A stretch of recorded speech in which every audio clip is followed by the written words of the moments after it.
So it's just turned 2 o'clock. I think we'll go ahead and get started. Good afternoon and welcome. I'm Stephanie Traina and I'm from Memorial Hall Library. We're grateful to the Addison Gallery for partnering with us on these virtual talks. Gordon's final talk in this series is next Wednesday at 2 p.m. and will cover the period of time from 1930 to 1950. Today's program is being recorded and will be available on the library's Vimeo channel in a few days. For those of you who don't know him, Gordon Wilkins is the Robert M. Walker Curator of American Art at the Addison Gallery, a world-class museum on the campus of Phillips Academy here in Andover. He joined the Addison in 2018 after working at the Peabody Essex Museum, the Farnsworth Art Museum, and several others. Today, Gordon will explore works created between 1900 and 1930 in the Crosscurrents exhibit. So please join me in giving Gordon a warm welcome. And we'll have Q&A at the end, I should say. And you're welcome to put your questions in the Q&A and comments in the chat. So now I'll turn things over to Gordon. Thank you. Thank you so much, Stephanie. And thank you again to Memorial Hall Library for facilitating these talks. It's a great partnership and one that I hope will continue even after we're able to rejoin each other and join together in the galleries. So today I'm going to chat about an exhibition that I started discussing 2 weeks ago now. Crosscurrents, American Art, 1850 to 1950. This is just a little glimpse. You'll see in the foreground, if you were here for the first iteration of my talk, we discussed works, the works that fill the main gallery on the second floor that date from about 1850 to around 1900 or so. And so we're jumping forward in time a bit and we're moving into the 19 teens and 20s. And as we continue on in the exhibition, you'll notice that the works are presented in smaller galleries. So while I'm attempting in the main gallery to cover a really expansive period of about 50 years of American art, in these smaller galleries, the side galleries, each gallery is dedicated to a decade. So we're going to enter into the first gallery, which deals with the 19 teens, and then we'll go into the second gallery, which deals with the 1920s. And I think you'll notice that with this smaller scale and intense focus on one period of time, perhaps the intent or behind Crosscurrents is maybe a bit more evident in the sense that you are literally surrounded by works from a 10-year period, and you can really see through side-by-side comparisons, and also just by looking around the room, the vast stylistic differences that existed within these 10-year periods. I should also mention before I jump in that the Addison is open to the public on Friday, Saturday, and Sunday. Of course, there are major health and safety measures that have been put in place. But if you're interested in coming to see this show in person, it's open until early March. I would urge you to visit our website, which is addisongallery.org, and you can arrange for a free reserved timed ticket. So it's a fun weekend activity. And thank you again also for taking time away from the impeachment trials to join us today. Okay, here we go into the gallery. You saw it's sort of like a tractor beam, you can't avoid it. George Bellows is the circus right in not really in the center, but straight ahead, framed by the doorway. We're going to sort of go in a clockwise motion around the gallery. So we're actually not going to start dead on. We're going to start in the corner. This is a pairing of two works by artists who were sort of developing their own personal vision around the 19 teens. To the left-hand side, we have a work by Morton Livingston Schomburg, who, unless you're a scholar of art history, is probably not a familiar name. A lot of that, I think, has to do with the fact that he died quite young.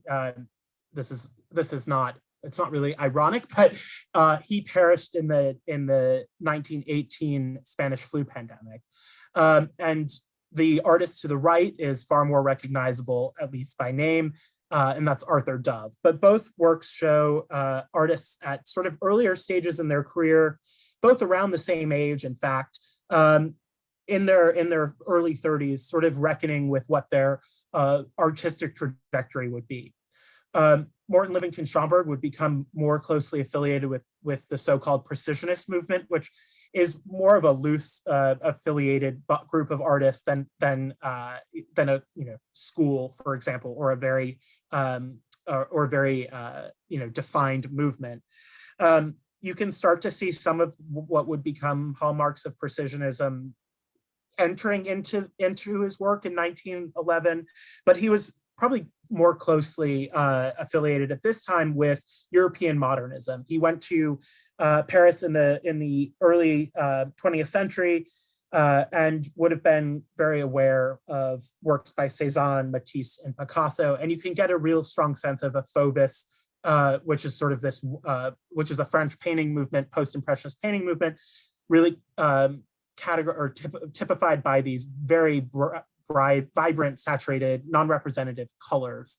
So here we have a landscape in green, but it's kind of pulsating with this really brilliant green and blue, and this contrast is really quite strong and captivating in person.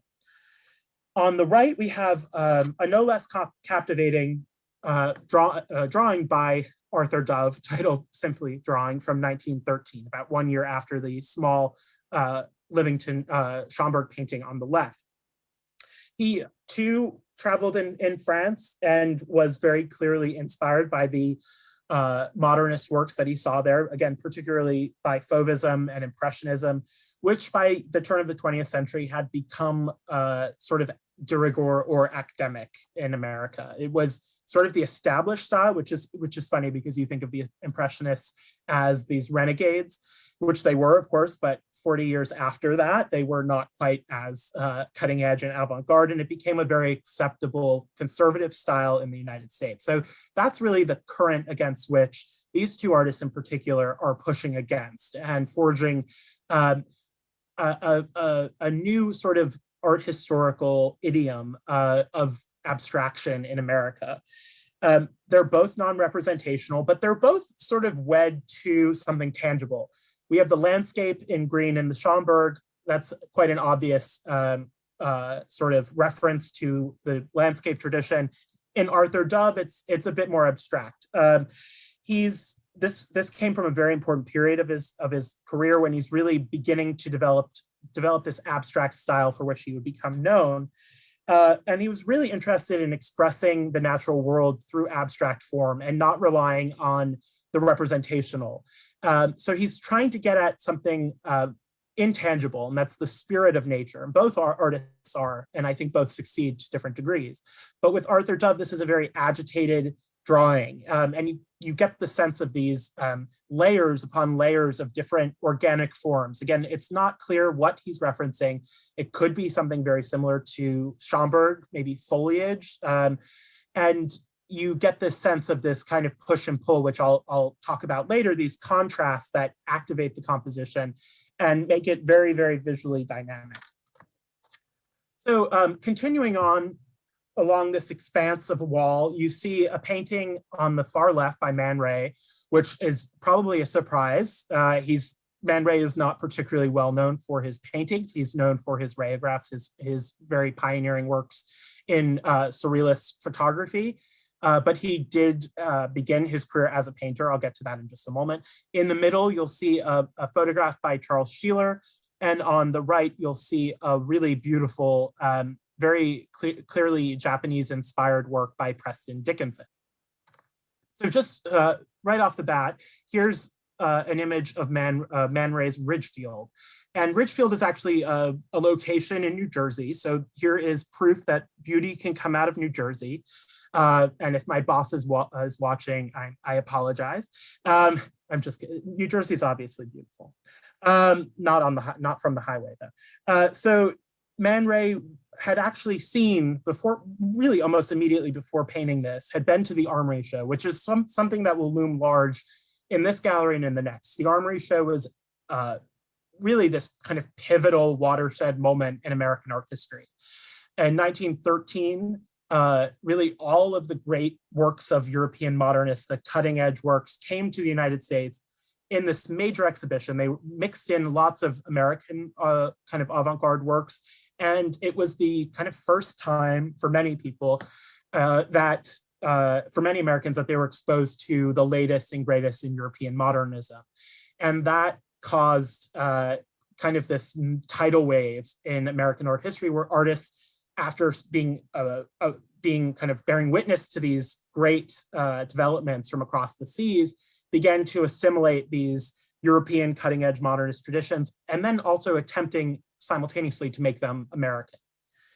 So this was done during a fairly difficult time in Man Ray's life, where he says, quote, "My mind was in turmoil, the turmoil of a seed that had been planted in fertile ground ready to break through." And I think that's kind of apt for a scene of farmland, this kind of this analogy, this metaphor of cultivation, of this seed sprouting. So he had gone to the Armory show and was just blown away and was still processing what he had seen. It was kind of incomprehensible, almost like, you know, Plato's allegory of the cave. If you're seeing the same kinds of pictures over and over and not exposed to the outside world, to have that outside world kind of hit you over the head was quite an experience for him.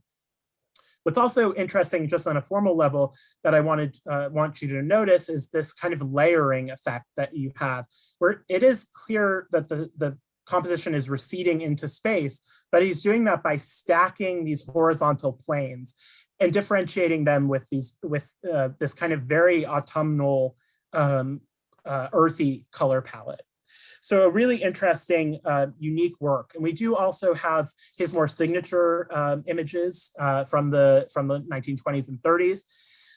But again, this show provides a lot of opportunity to see works of art by artists whose names you perhaps don't recognize, along with surprising works by artists who you might know for something completely different than what we're presenting in this exhibition. So just keeping in mind the horizontality of the Ridgefield picture, on the left we have Charles Schieler's Side of White Barn from 1915. This is a Bucks County, Pennsylvania picture. He and Morton Schomburg, the artist of the first painting we saw, were quite close and actually lived together, rented a house together in Doylestown, Pennsylvania. And it was a very, very fertile time for both artists. Schieler, who mastered a variety of media, took this photograph, which is far more in line with what we think of as precisionist. He was still sort of on his way to developing this precisionist vocabulary and worked in painting and photography. But from some of the photographs you've seen in this exhibition before, which were very soft, this is a very hard edge, sort of strong, sharply focused image of a beautiful, really beautiful study in texture as well, of the wood paneling against the sort of stucco of the lower level of the barn. Just this really beautiful composition, and really a landmark image in the history of photography. So this, again, with all of these pictures, we see this very close engagement with place. And that follows through into the Preston Dickinson composition on the right-hand side, which is one of my favorite drawings in the collection. And this is a very early, again, precisionist work. But it's really interesting because, like what we would see with precisionism, there's this kind of tension between the naturalistic and the abstract, where the familiar is rendered unfamiliar. And Schomburg and Schieler and Dickinson were known for their depictions of the urban environment, primarily in the precisionist movement, also machinery. Here you have an image of suburbia. This is a Long Island picture. And again, you have this really amazing play between the vertical elements and horizontal, although far more vertically dominant in these two images. Also, you have things that are very carefully rendered, like this amazing picket fence. And then you have things that are sort of more expressionistically rendered, like the tree on the upper right-hand side of the composition, which is really just a few strokes of charcoal. Or crayon rather. It's a very masterful composition, and its refinement, I think, does not, makes it appear perhaps more simple than it actually is, but it's a very carefully composed image, and also very influenced by the Japanese woodblock prints that he would have been exposed to during his own travels in Europe. So all of these artists going to Europe, absorbing what they saw, what was new, and bringing it back to the United States in an attempt to transform, not just ape or mimic their inspirations, but to make something decidedly American out of these influences. So you have this tension where it's very clearly rendered fence, but then this more kind of abstract, loose, expressionistic tree. So you have this, again, push and pull that animates the composition. And it's also on rice paper, which adds this sort of Asian quality to it, textured rice paper as well. So it's really a beautiful image, and I do hope that you'll be able to see it in person. So moving forward, we're going from the sort of hard, clearly defined forms of these artists and getting to photography that's a little bit more murky and a little bit less defined.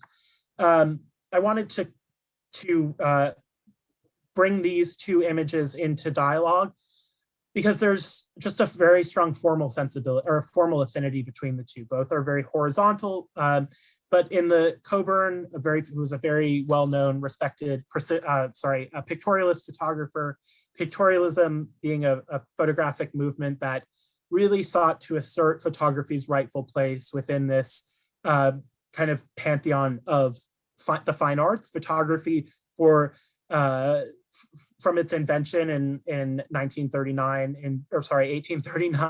and well, it's not really its invention, but it's public display of the daguerreotype, which is the first practical sort of long-standing form of photography.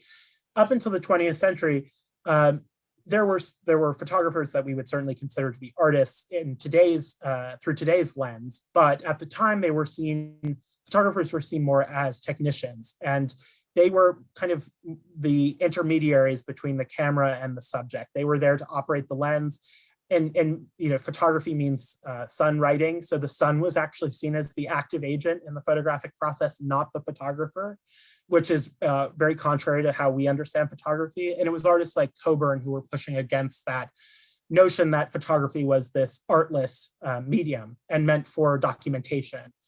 And so they kind of went overboard, which was understandable. And they were really interested in the photograph as an object. So a lot of times the presentation was very important. They would have these very elaborate mats of different types of handmade paper that would set the image off. They also were shooting in soft focus, which adds this very atmospheric, ethereal quality. They were able to promote their theories through publications, most notably Camera Work, which was edited and published by Alfred Stieglitz, who is a name that will come up constantly throughout this tour, because you can't really think about early 20th century American art without thinking of Stieglitz for his role as a photographer, but then also as a gallerist and promoter of and patron of 20th century American modernist work. He'll come up, and he had a very complicated relationship with the Addison, was not a big fan of the Addison, which I'll get to in a little bit. So this image on the right by Anne Brigman, a pioneering female pictorialist photographer, is actually from Camera Work, and that's why it's displayed, you'll notice, flat. But again, I curated this show because there are all of these weird little things that I love in it, and it was a great excuse to kind of expose other people to the way in which I think about images. And I always think about affinities between works. And sometimes those affinities can be visual, formal affinities. Other times, as in the case with Schieler and Schomburg, you have to know a little bit about the backstory, but there are these strong affinities once you kind of get to the bottom of the history. But here, I think side by side, I don't need to go into it, but it's a very strong compositional affinity. And I love the drama. This could also be called dramatic trees, because these images have very dramatic trees in them. This kind of gnarled tree trunk in both that adds this very expressive quality. And in the Brigman, you have the addition of a nude woman.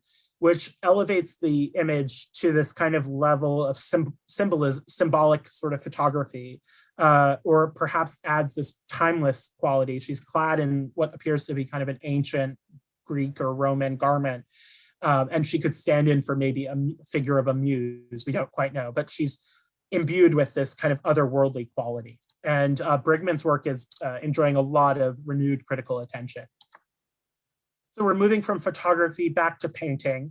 This is a work by Ernest Lawson, who's not particularly well known, but was part of the Eight. And as we move forward, we'll look at more kind of typical examples of work by the Eight.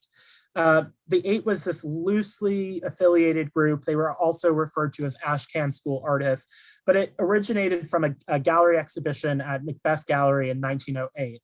The artists were very turned off by the relatively conservative exhibition and collecting practices of the National Academy of Design, which was one of the major venues for exhibiting your work if you were an artist in the early 20th century in New York. It was really the center of the art world. And these artists decided instead to sort of splinter off from the National Academy of Design and show their work in their own exhibition. And what we understand is Ashcan of the Ashcan School came out of this. I think looking at this at its surface, it's a quite a pretty painting.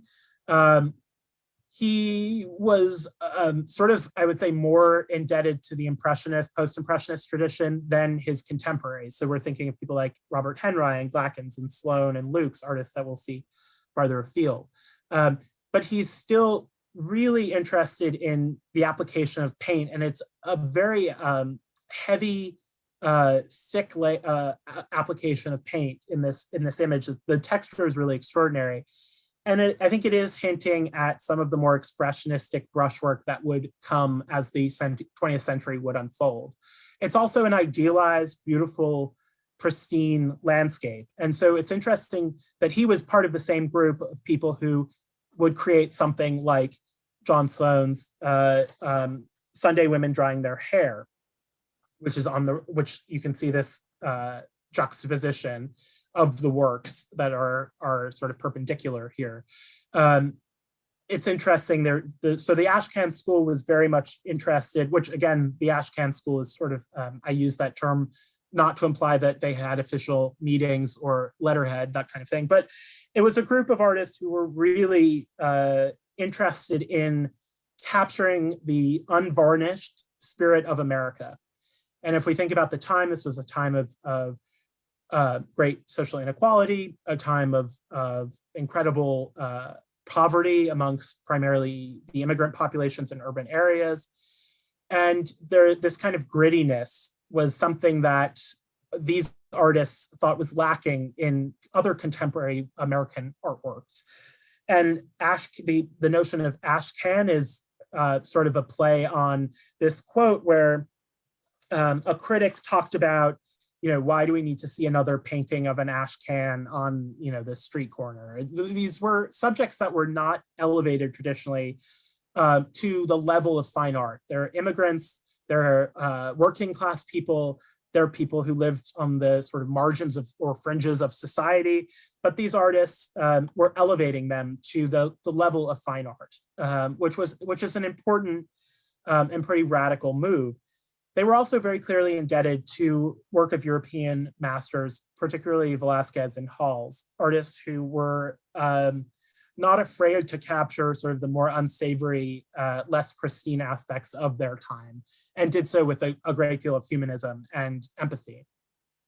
This is one of the more iconic works in our collection, Sunday Women Drying Their Hair by John Sloan, 1912. This was shown in the Armory show. It did not sell, but it was shown in the Armory show, and several other works in our collection were, and I'll point those out as we come to them.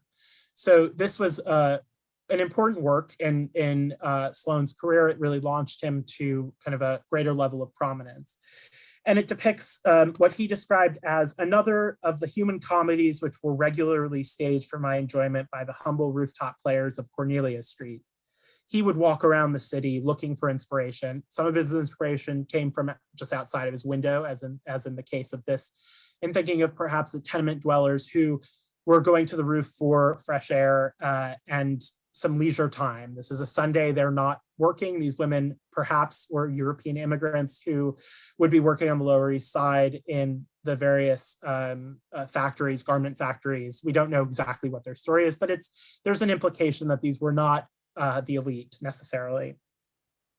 So it's really this kind of interesting play and this tension between he's an outsider looking in this composition, which we see throughout. I think it's important to think about the power dynamics between painter and subject, and that these artists were coming in as outsiders, bourgeois white males, who were observing ethnic minorities, religious minorities who had made New York City, which was the prime source of inspiration for the Ashcan School artists who were making their own living. And there's something a little bit paternalistic about the mission of the Ashcan School, kind of elevating the humble masses.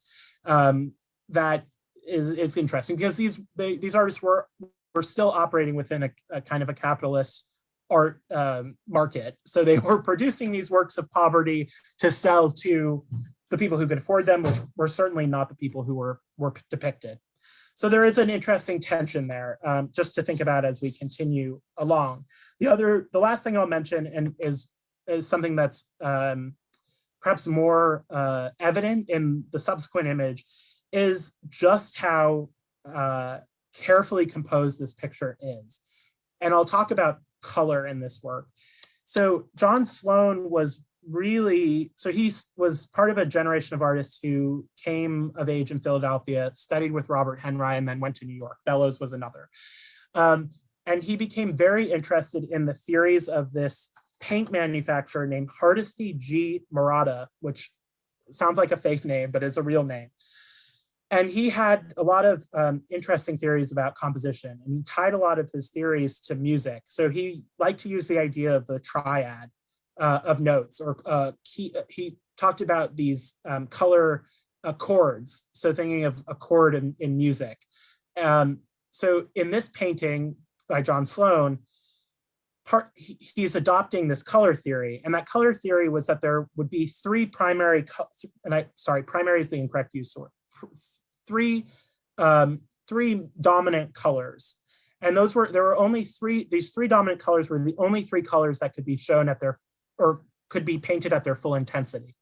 So the three colors were green, purple, and this kind of orange yellow. And you see the orange yellow hair, that's the most extreme in terms of saturation or value that you'll see of that color. Green, that's the most green. And then purple, which it's hard to make out, but there are purple highlights in the painting, particularly around the bricks and also in the water tower in the background.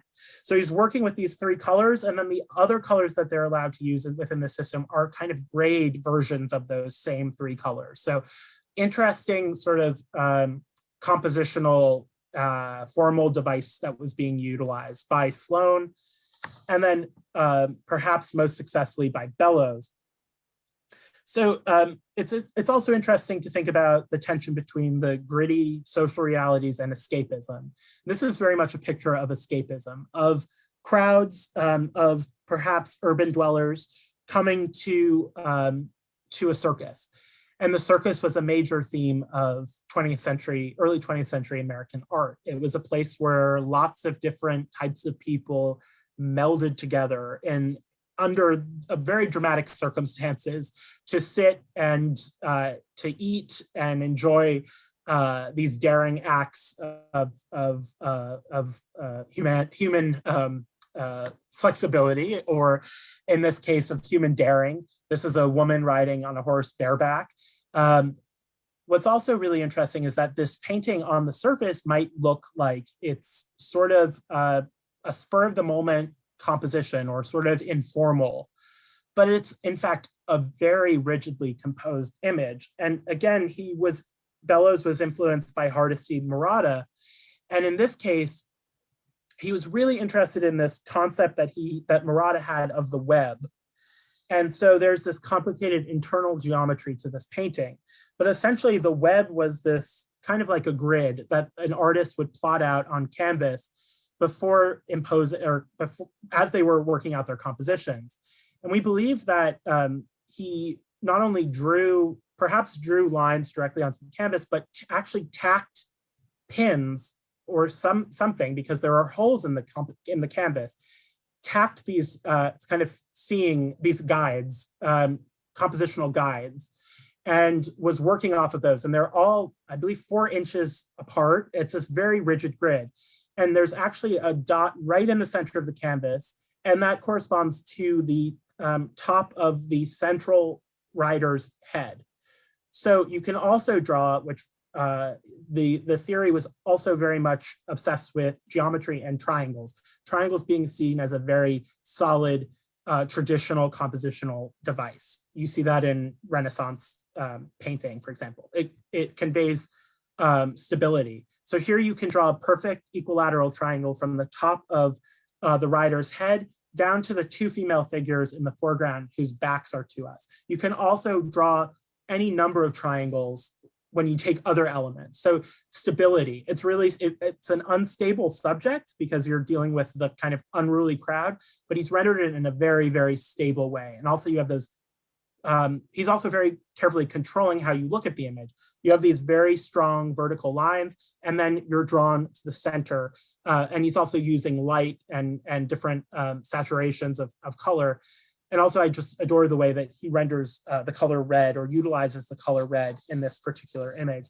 And this, I should mention, is one of 2 paintings that the Addison owns that were done after Bellows went to a circus that his wife actually helped to organize. It was a charity circus in New Jersey. And it was said that the circus was a flop, but Bellows got a lot more out of it than any of the charities that they were raising money for, because he was able to really express his own formal vision, and then really engage with a subject matter that would become, or was, and would continue to be his calling card, which was these very gritty depictions of urban life. So moving forward on this wall of Ashcan School painters, we have George Benjamin Lukes's The Little Madonna, which is one of 2, I would say, disturbing Lukes paintings in our collection. They, not my favorite image, but very interesting for its time. It's a gritty depiction of a young, likely Irish by the hair color, immigrant to the United States, who is cradling this doll-like figure. The pose is evocative of the Madonna, the sort of Pietà, although adapted to fit the surroundings. And it's this kind of uncanny figure, these curls that you see, these blonde curls on this body that looks like kind of a shrunken adult. It's not quite childlike. The proportions are a little peculiar, but really kind of a textbook example of the Ashcan School. And then Robert Henry on the right with Mary from 1913. Mary was a very popular and frequent model for Henry. She actually lived in County Mayo in Ireland. So this is not an American subject, but it really captures what Henry was going for, or aspired to in his works, which is to really capture the spirit of his sitter. And he also engaged in this kind of problematic anthropological study of people, where he was interested in ethnic types. So you'll see him painting Asian figures, Indigenous American figures, and he thought that the person's upbringing, where they were from, defined their characteristics as people. So he made these very sweeping assumptions about influence of place that today are quite problematic. He was very much of his time, however. And so in this image, it's this very brilliant red that, and he uses it to great effect, where he's drawing your attention to her ruddy cheeks, her beautiful red lips, and this red garment that she kind of comes out of the darkness and is bathed in this very dramatic light. It's an very arresting portrait.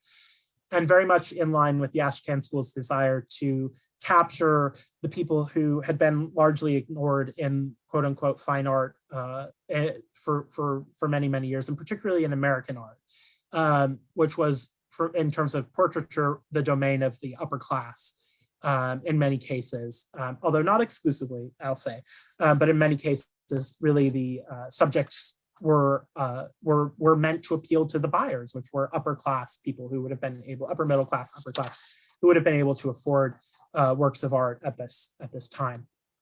So another painter engaging with the world outside of the United States is John Singer Sargent. And you'll see the painting on the left-hand side of this entryway. This is a painting called Gypsy Encampment, Granada, Spain. And it was painted in around 1912 to 1913 during Sargent's final trip to Spain. He adored Spain and the Spanish people and visited quite frequently. He's an artist who is sort of American by birth, but not what I would necessarily say, I would not necessarily list him as an American artist. It's one of those tricky technicalities that exist in the field where certain artists like Mary Cassatt, Whistler, Sargent, who were very much European artists. They left America very infrequently, if ever, returned and made their careers and came to prominence in Europe, and are very clearly in these European artistic circles, but are extracted from that narrative and are put into an American context, which is a little bit counterintuitive. But again, I think I have lots of ideas about this topic, but I think a lot of it has to do with this kind of chip on the shoulders of Americanists who have had to prove that American art is worthwhile and worthy of study for many, many years, and bringing in these very recognizable, particularly to Europeans, because America, no matter if we don't want to admit it, that's one thing, but has always been seeking, artistically at least, at this point, was really seeking the attention and the approval of Europe and wanting to demonstrate that American artists were just as good as European artists. So established European American artists like John Singer Sargent were integrated into an American art history in which they belonged, but only really by birth. I mean, if you leave America 5 minutes after you're born, are you really American? It's that kind of logic that's a little bit tricky. But anyway, back to Sargent. He lived a very peripatetic life, much like a Roma person. He, although he was quite affluent, his family moved around Europe for many, many years. And he really, I think, sort of responded to the lifestyle of the Roma people, also colloquially known as gypsies, although that's a term that's losing favor. But was a very keen observer of their lifestyle and found it quite fascinating. So this is actually an area outside of Granada that was home to the Roma people. And they actually lived in caves, which you can see the entrance to a cave that's protected by a whitewashed wall. And they used whitewash because of its antiseptic properties, and it's also very apparently easy to clean. So it's a very sensitive depiction of truly marginalized people who continue to be marginalized to this day in Europe, but it's so full of detail. You can find a pig in this composition, a dog, someone's making a basket or a hat. There are jugs in the background. There's someone performing a dental exam on a donkey or mule on the right-hand side. So it's a very engaging composition. And also, I just adore the use of yellow. I think without that yellow shawl, there would be something of, the painting would be somewhat dead. It's in the same family kind of series of works that resulted in El Jaleo, the masterpiece, Singer Sargent's masterpiece at the Isabel Stewart Gardner.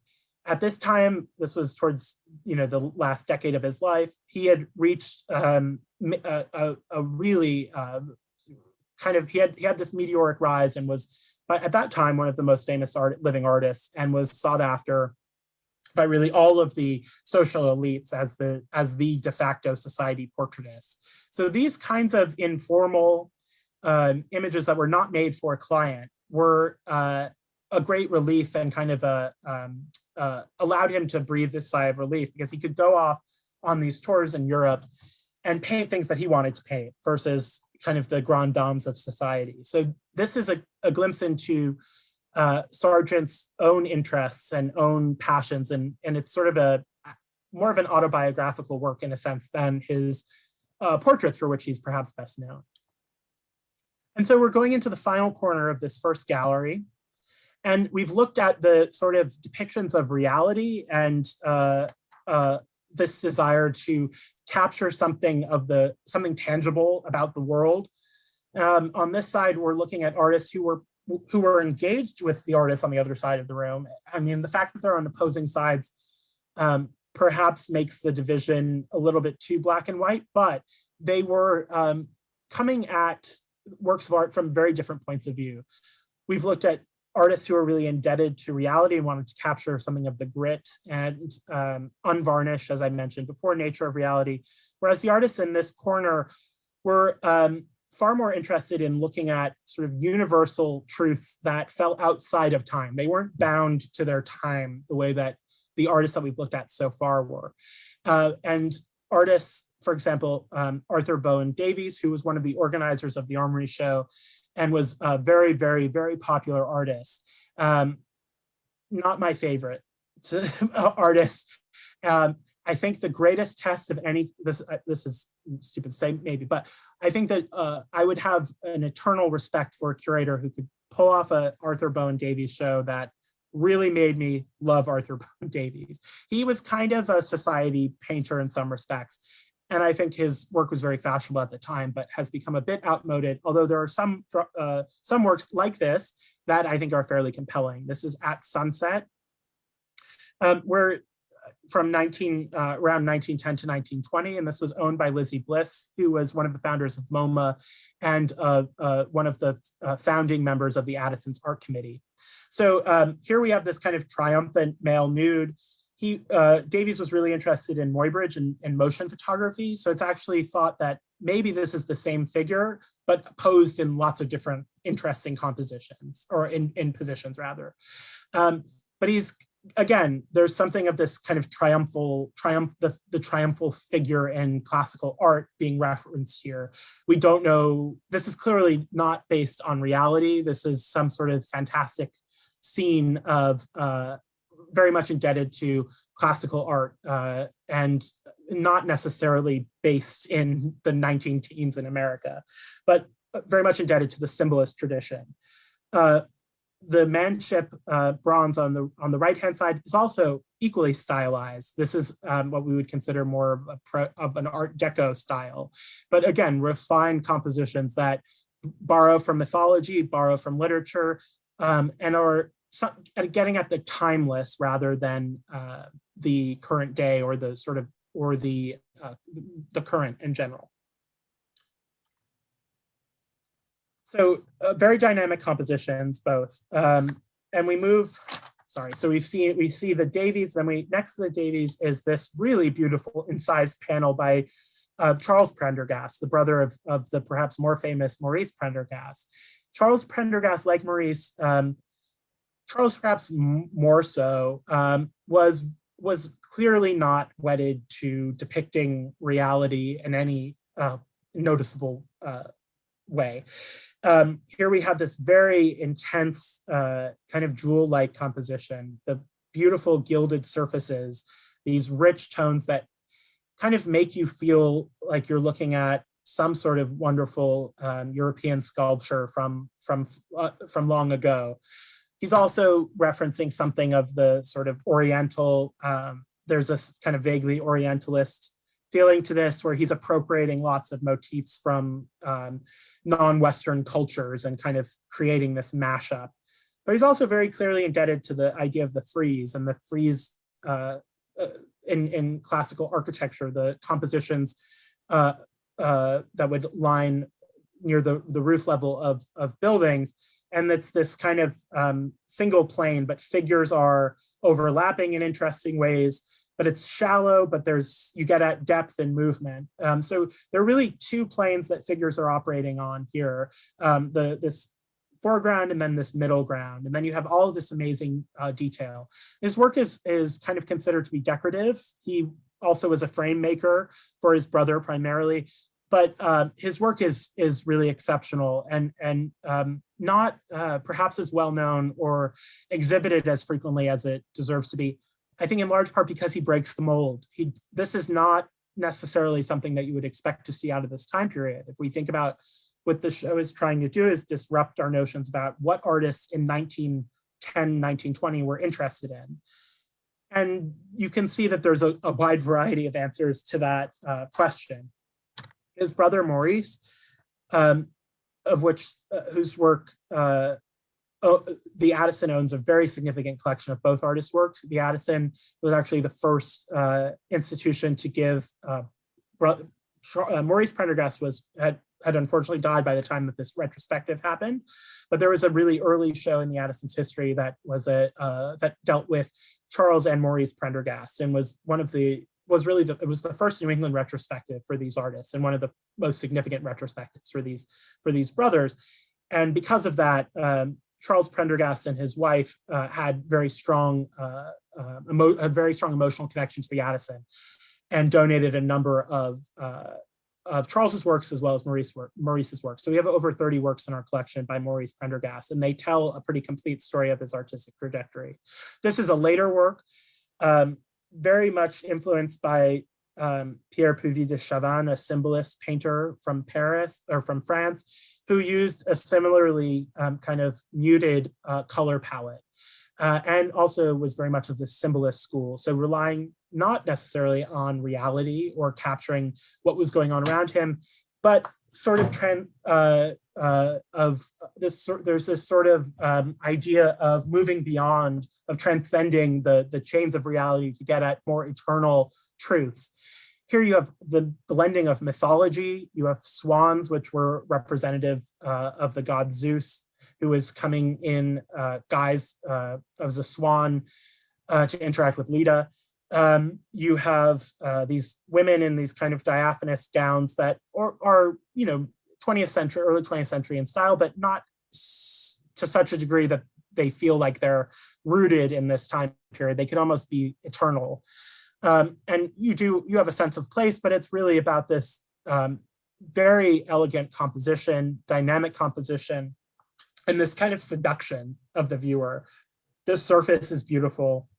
It's a very engaging image. So you'll see the brothers influenced each other quite significantly, and you can see how these compositions, I think without going into it, are extremely similar. Both have swans, for example. That's just on the surface, but you have, again, these frieze-like arrangements of figures. Here they are side by side. Here's Prendergast with a work by an artist that is relatively unknown, Louis Michel Ilchamius. Ilchamius was a very peculiar artist who is sort of a pioneer of a faux naive style. He was born into affluence. He received artistic training, but he made the very conscious, there is that, maybe it wasn't conscious, because there are theories that he suffered from severe mental health issues, but he adopted this kind of naive style that is on quite full view in the composition on the right-hand side, where you have this stylized nude, again with a stylized frame within a frame, which is a hallmark of this period. He was quite a character. He was pretty desperate for attention as an artist and never felt that he got his due. He actually shortened his name at one point in time because he thought his long name was what was getting in the way of his success.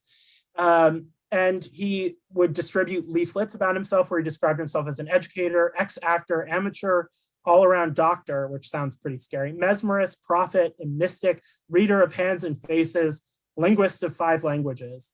So he made this very deliberate shift from a more kind of academic style to what we see on the right, which is anything but. I realize I'm going to go over time, so I'll try to hurry it along. We're now in the 1920s. We're going to start with Patrick Henry Bruce's Peinture Naturemort from around 1924. This is a very important work in our collection. There are only about 25 or so of these late canvases by Patrick Henry Bruce, who actually destroyed a great deal of his work.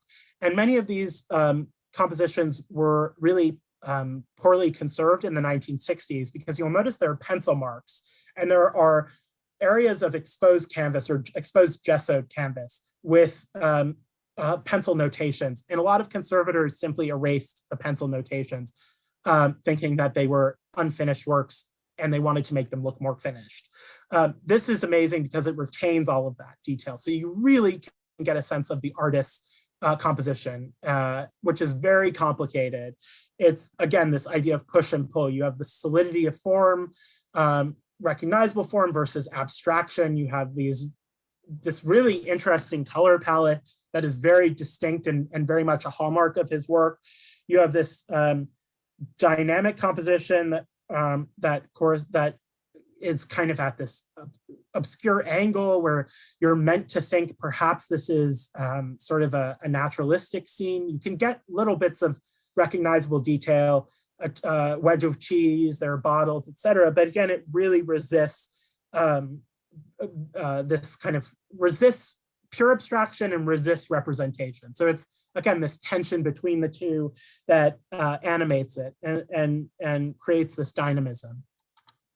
Artists like Blanche Lozelle, who is represented in these 4 drawings, we're also working within a European tradition of European Cubist tradition, where they're breaking down forms into geometric shapes, but they're, again, not abandoning representation or discernible ties to the quote unquote real world in their works. They're kind of synthetic pieces because they're incorporating different elements. Some incorporate text. You can see here Lozelle is incorporating a pattern, but really playing with depth and playing with layering and the kind of interesting light versus dark, playing with verticals and horizontals. So breaking down form into its most basic elements and then playing with them in really engaging and quite avant-garde ways. Another artist who is engaging and filtering European Cubism into a more American idiom is John Graham. This is his natural mort or still life from around 1929, and this is a fairly recent acquisition.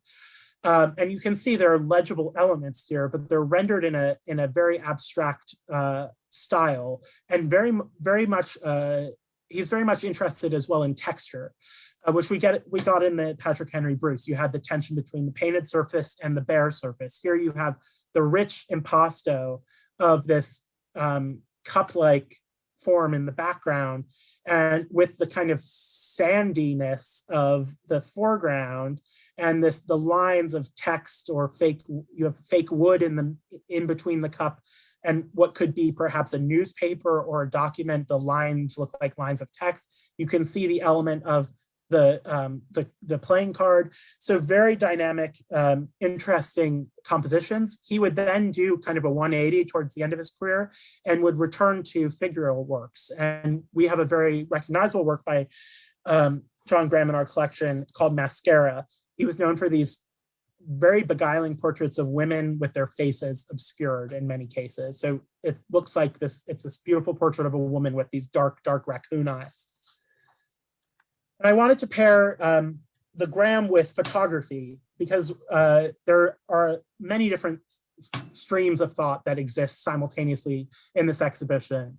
And one is this dialogue between photography and painting, and the sort of loosening of this hierarchy of painting being sort of the most recognized or most esteemed field. Walker Evans, who was who attended Phillips Academy. So I always like to give a plug to former students of the Academy.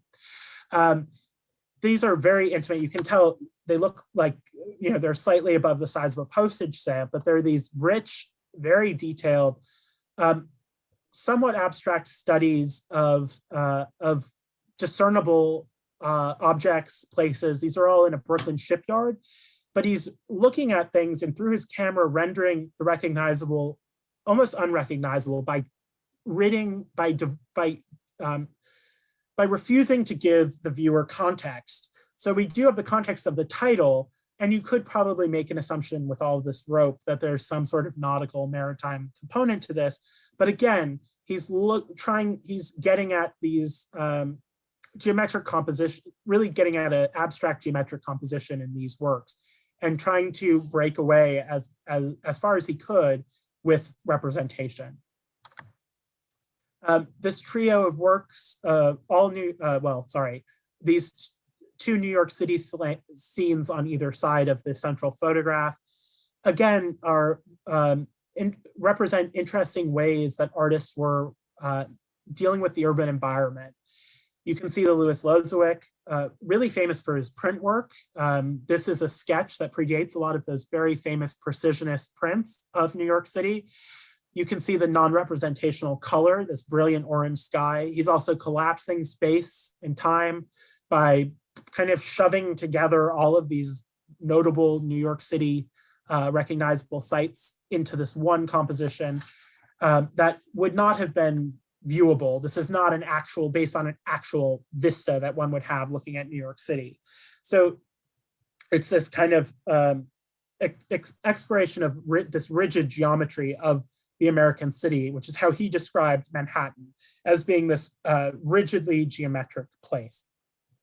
And you can break down geometry into form, which is what he's doing, which is what Preston Dickinson on the right-hand side is doing in his study for industry, which is a painting in the Whitney's collection, where you have, it's a kind of an almost overwhelming composition where it's shallow, kind of frontal, right in your face, layering of geometric forms, different color. But then it's interesting because he breaks the rigid geometry with these glimpses at everyday life. You have telephone lines, you have pipes that add curves to the composition. So it's not rigidly geometric as it could be. There is this kind of softening of the geometry, not as soft in terms of geometry as the center photograph. So even though we do see these modernist photographic styles becoming more in vogue, artists like Davies, who were more in the pictorialist tradition, continued.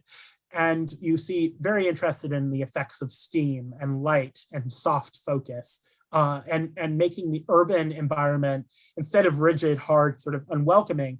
You're not really meant to enter into these paintings on either side, but there is something sort of something more human, or there's something on a more human scale about the photograph in the center. You can almost feel the steam against your skin, this sort of blurriness.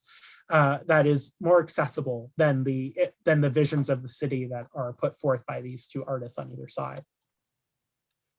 So we get at this large expanse, again, looks pretty arbitrary. I'll get to my reasoning about why these works are in proximity to each other. Here we have on the left-hand side a work by James Wells, who was a very famous printmaker, Black printmaker affiliated with the Harlem Renaissance. And I love this pairing because both works were done in 1928, and they represent comparable but also quite disparate visions of the American city. You have, in looking upward, this figure holding on to a cityscape that looks kind of strikingly similar to what we see in Manhattan Bridge Loop by Edward Hopper on the right. So again, these are two very disparate ways of representing, in both instances, New York City. Here we have Manhattan Bridge Loop, which is one of Edward Hopper's most significant works from the 1920s. It depicts the approach of the Manhattan Bridge, and also depicts there used to be trolley cars that ran over the Manhattan Bridge, which connects lower Manhattan with downtown Brooklyn. And there was a turnaround for the trolley cars because they would just go over the bridge and back. And so they needed to turn around. And this is what Edward Hopper is depicting. A very incredible internet sleuth was able to pinpoint pretty much the exact location of this composition. And it's a work that I could talk about for an hour. I don't have that luxury. And also it's 3 o'clock now, so I totally understand if you have to leave. If not, I'm happy to finish up. But you'll see, it's an interesting composition because it's really characterized by this very strong horizontality. And Edward Hopper very deliberately embellished the scene or augmented the scene to enhance this feeling of expansiveness and also of sort of loneliness, of emptiness. You have this lone figure on the left-hand side, totally anonymous, back turned to the viewer, walking off into the unknown. And it's really this beautifully geometric composition these dominated by these strong horizontals, these bands of massing forms. And also color is so key here, which doesn't translate as well in the slide. It was donated soon after it was created to the Addison, and was actually the subject of a pretty revolutionary exhibition here that elicited some of the only feedback that Edward Hopper provided about his process and his own artistic vision. This is a very rare letter that is in our archive, and it's really the Rosetta Stone of Edward Hopper's scholarship. He was asked by the curator at the time, Charles Sawyer, to reflect a little bit on his own process, and wrote back. He thought that the idea of a single work exhibition was quite novel, which is what Sawyer was pitching to Hopper. Sawyer thought that he could teach really all of art history or composition, not all of his art history, but could teach art students about composition through this one painting. So he wrote to Hopper, and Hopper wrote back. And what has been taken out of this sort of most frequently is his line about his aim in painting is always using nature as the medium to try to project upon canvas my most intimate reaction to the subject as it appears when I like it most. So again, he's not wedded to representation or faithful representation. He's looking at evoking a mood of spirit.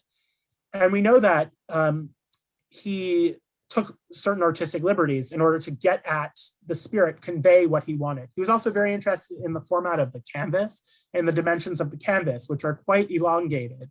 It's a very large painting for Edward Hopper, very narrow and long. It has almost the proportions of a movie screen. So it has a very cinematic feel to it. Of course, it's a little bit anachronistic to make that connection, but not entirely so. And Hopper was certainly an influence on many generations of filmmakers. He also was generous enough to give the Addison 2 preparatory drawings and a photograph, perhaps by the artist himself, of the site.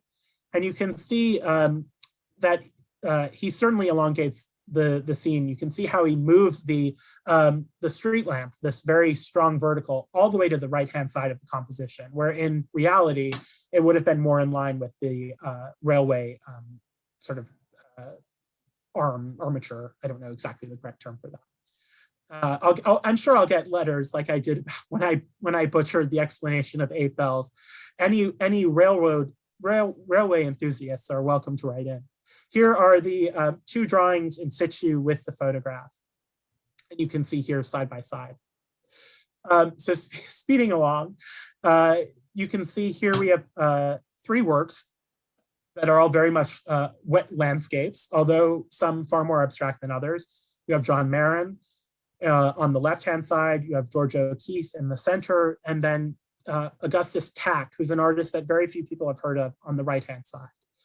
Starting with Marin, with Blue Sea Crotch Island from 1923. This is a very refined composition for Marin,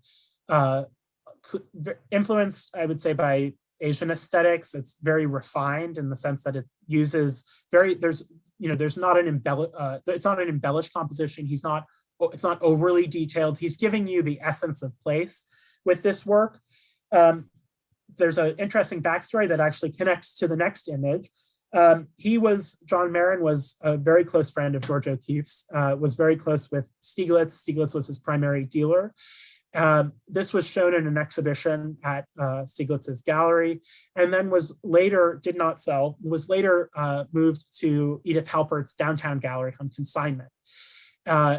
Charles Sawyer, who was the first curator of the Addison, saw this and knew that he had to have it for his watercolor show that year, so 1923, 1924. He then decided that it would be a great addition to the Addison's collection. So he purchased it, and it was really his first independent major purchase. He paid $1,495, which in today's, adjusted for inflation, which I think a lot of these figures are kind of magical, but who knows if how real this is, but apparently today that's about $28,000, which is still a big chunk of change. So he was going out on a limb here.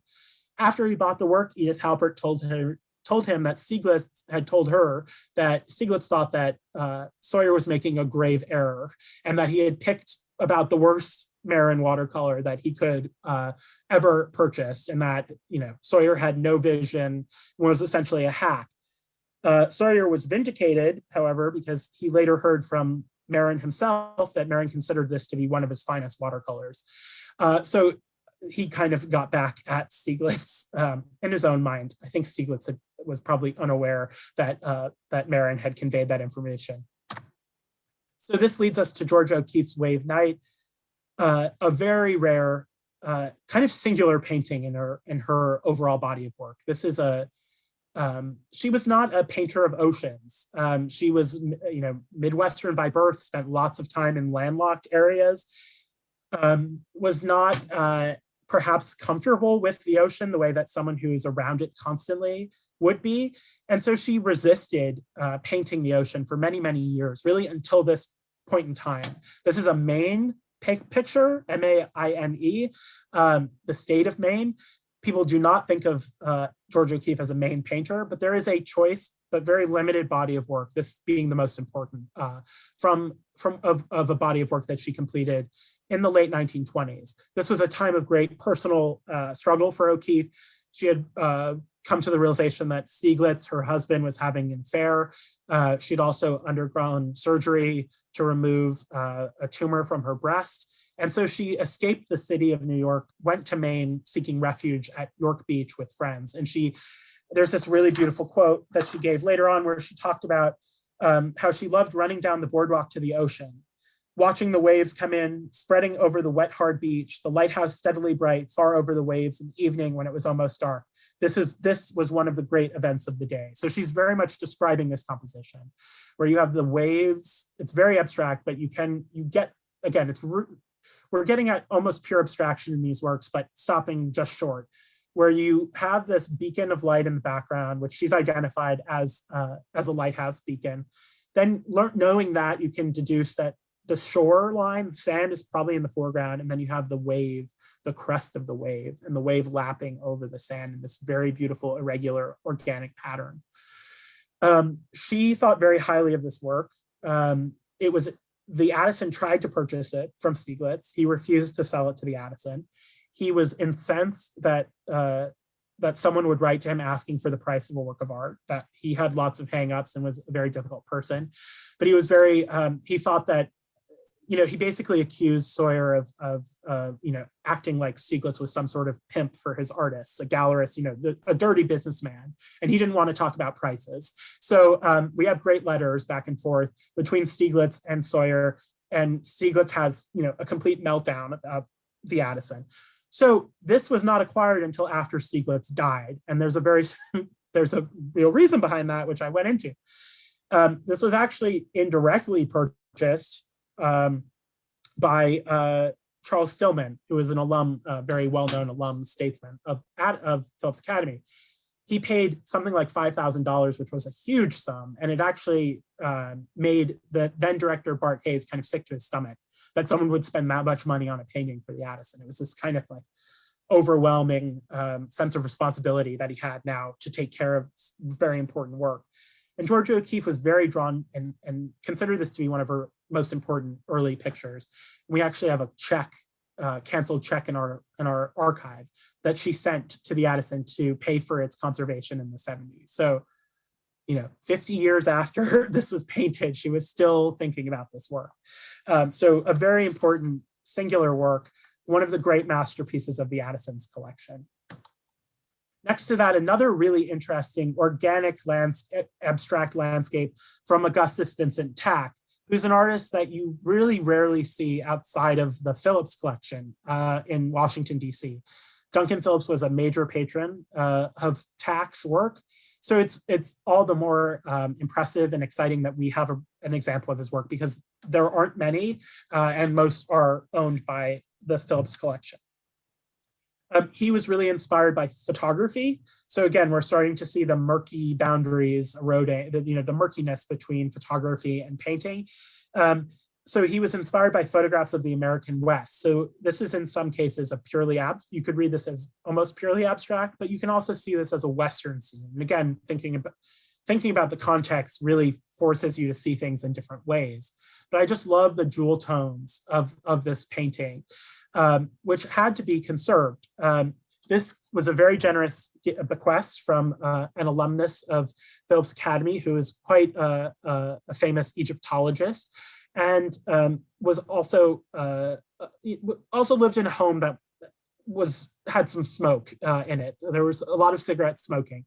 And so this work and the next work that I'm going to show you were both from this collection, but had to undergo conservation. So this is a fun before and after. You can see just how brilliant the colors are, particularly the sky, which is so much lighter than you see in this kind of nicotine covered painting on the left. The conservators also repaired the frame, and it's a pretty exceptional, exciting work. And I think there is something really interesting pairing the O'Keeffe and the Tack, where you both have this, one's horizontal, one's vertical, but you both have this very organic, abstract kind of either line of demarcation or horizon or shoreline. So these really interesting forms, abstract, and again, artists who are trying to get at the spiritual rather than the purely representational. So we're moving into our the home stretch. So I thank all of you who have made it this far. This grouping is not necessarily the most academically rigorous of the whole exhibition. I kind of just thought it would be interesting to put a bunch of different pictures of similar subject matter together to look at how artists were engaging with kind of the same kind of thing, but in radically different ways. So we start with Charles Demuth's Plums from 1925. This is one of a series of really beautiful botanical still lifes that he did. He dealt with really horrible diabetes and lived with his family from towards the end of his life in Lancaster, Pennsylvania. And his main kind of exposure to the outside world was in his mother's garden. And so he made these beautiful botanical studies. This is one of the most accomplished and I would say the most complicated. There's a very rigid composition and very sophisticated kind of cubist composition behind this that's deceptively simple. But these plums are just so luscious and so beautiful, these saturated color that people might think of the subject matter as being quite innocuous, but it is very compositionally savvy. There's a lot of thought that went into this seemingly kind of haphazard composition. Next to that, it's sort of like blinding, is Florian Stetheimer's My Birthday Aige from 1929. There was just an article in the New York Times about Stetheimer. When she died, most of her work was, actually when her sister died, most of the work was dispersed to universities, to fine arts museums, and very little of it was sold on the market. Florian Stetheimer was born into extreme wealth and didn't have to live off of her work. So she said, there's a great quote where she says, letting people have your paintings is like letting them wear your clothes.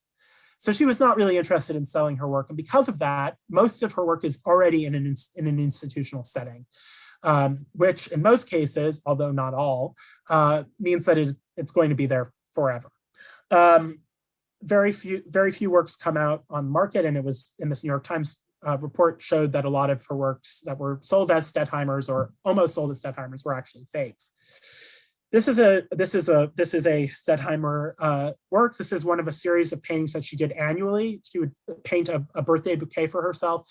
And it's just characterized by, again, luscious paint application. You want to touch the surface of this painting. Really vibrant color. It's unapologetically feminine.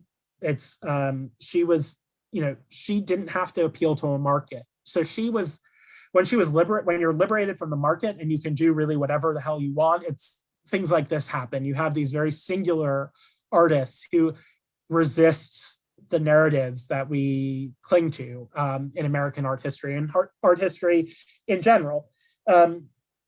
She was appreciated during her lifetime. She was one of only two American artists, female artists rather, American female artists, the other being George O'Keeffe, to be represented in this very groundbreaking show of major groundbreaking show of American painting, art really across media, that was sent to Paris in 1938, was arranged by MoMA. It was part of the colonial exposition in Paris and was really the first major survey exhibition of American art. So she was held at a very high regard, but she kind of fell from favor and was seen as her work was seen as kind of fussy and too feminine.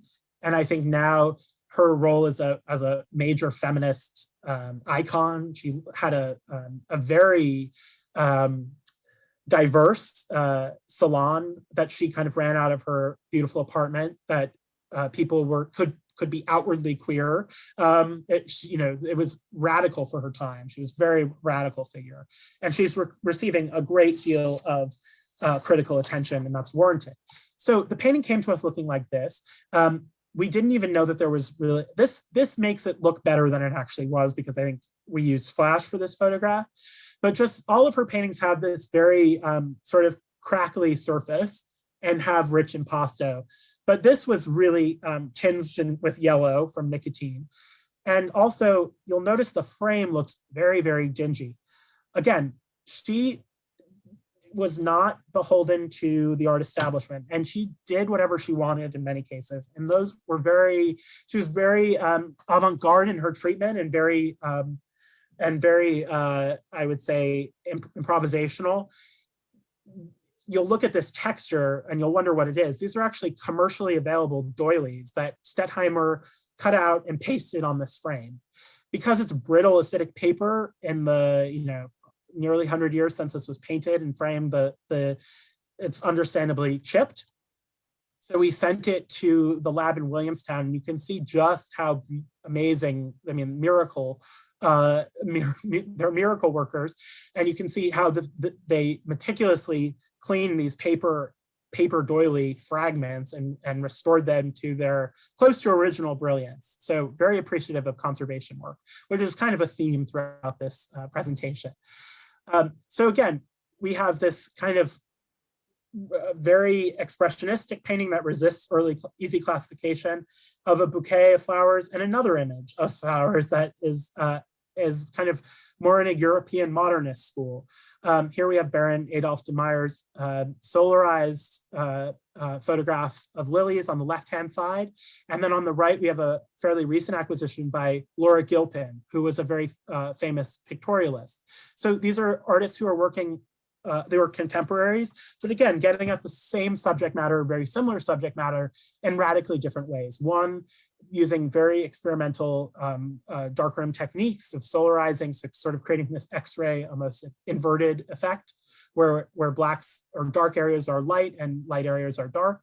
And then Laura Gilpin, in a very abstract way, so very much looking at form, color, composition, even though it's a black and white image. Laura Gilpin also rendering her subject matter fairly abstract, but through the very close focus. She's taking these tiny flowers with dew and training her lens right up against them, and capturing this beautiful botanical scene in soft focus. And it's so evocative and abstract in a lot of respects, but again, still tied to something recognizable. The final group works, three works that I'll talk about, we have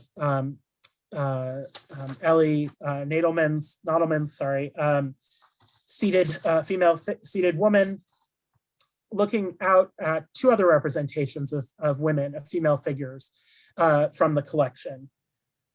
This is a very important sculptural work by Nottelman that was, I think, very inspired by his own collection. Really, he was a prolific collector of folk art. That was actually a subject of a recent exhibition here at the Addison, and was really indebted to these more quote unquote primitive American sculptural forms. And so he's drawing on that in a very innovative way. So again, these artists are really engaging in some cases with with material culture of America's past and finding these primitive folk art sources to be quite modernistic in their own right and transforming the way that we look at figures. This is my final slide, or final pairing, and one of the pairings that I'm personally most excited about. I am a big fan of Edwin Dickinson, who is on the right-hand side. He's an artist who, again, was going against the grain. He was working in a kind of a very singular, realistic, but not naturalistic style at a time that when he was working into the 50s. So he survived abstract expressionism and refused to change his own style. A lot of people, or I don't know if a lot of people, I think other people, I don't think I'm just coming up with this, but a lot of people have seen comparisons between his work, which has this kind of blurred quality, and the work of Gerhard Richter, a contemporary German painter, who, again, bases his work on reality, but then kind of adds this kind of squeegee effect, literally in some cases, where he adds this sort of soft filter over the scene that makes it feel kind of otherworldly. So you have two images. The left-hand side, Satiric Dancer by Andre Kertész from 1926, and then the Dickinson Frances Foley. Frances Foley would become Dickinson's wife in the year after this was painted, so there was a great deal of familiarity with the subject.